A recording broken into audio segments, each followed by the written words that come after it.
Hello everyone, welcome back to our channel.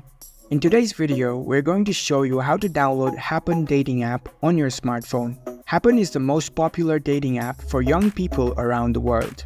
It's a very simple process and we'll guide you through how to download its app. Let's dive right in.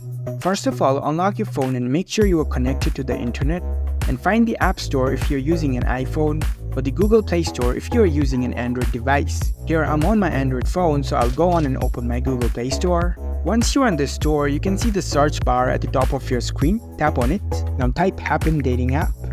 You'll see the Happn dating app appear in the search results. Look for the official app. It should have this logo.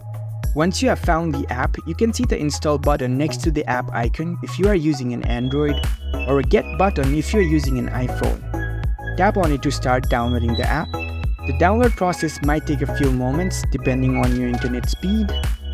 Once the download is complete, the app will automatically get installed on your device. Here you can see the open button. You can directly launch the app from here, so tap on it. And there you go. You've successfully downloaded the Happn dating app on your smartphone. You are now ready to start meeting new people on Happn dating app. Happy dating! If you found this video helpful, don't forget to give this video a thumbs up and subscribe to our channel for more tech tips. Thank you for watching.